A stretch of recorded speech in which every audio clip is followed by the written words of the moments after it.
There is no shift in my commitment, the commitment to the security of Israel, period. No shift, not at all. But I tell you what there is a shift in. The shift is that we still need a two-state solution. It is the only answer, the only answer.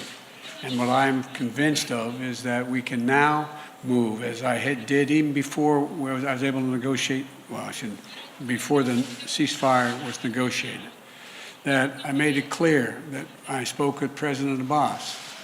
We're going to make sure that we are going to provide for security in the West Bank, and we renewed the security commitment, as well as economic commitment to the people on the West Bank. I also indicated to the Israelis that I thought it was very important that they stop in Jerusalem this intercommunal fighting that is by extremes on both sides. It has to end. It has to end.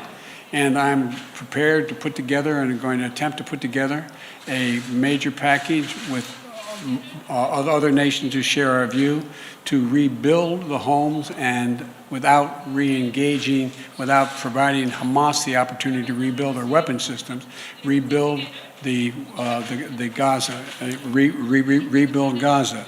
And they need the help, and I'm committed to get that done.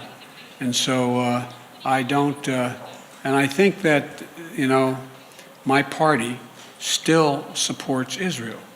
Let's get something straight here. Until the region says unequivocally they acknowledge the right of Israel to exist as an independent Jewish state, there will be no peace. One of the reasons why we're able to get the ceasefire in 11 days, they didn't do what other people have done. I don't talk about what I tell people in private. I don't talk about what we negotiate in private. What I can assure you, though, is that the last time it took 56 days and then 6 months to get a ceasefire. I'm praying this ceasefire will hold. I take Bibi Netanyahu when he gives me his word.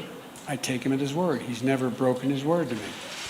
And but what I've made clear is that it's essential. It's essential that the Palestinians on the West Bank be secured, that Abbas be recognized as the leader of the Palestinian people, which he is. Hamas is a terrorist organization. We recognize that. But that doesn't mean we should not be in Gaza, rebuilding Gaza for all those innocent people who, in fact, have been hurt and have been collateral damage, including loss of homes and a whole range of other things, as well as insisting that Israeli citizens, whether they be Arab or Jew, are treated equally. Israeli citizens, and that's what was going on in Jerusalem, and so that has to come to an end.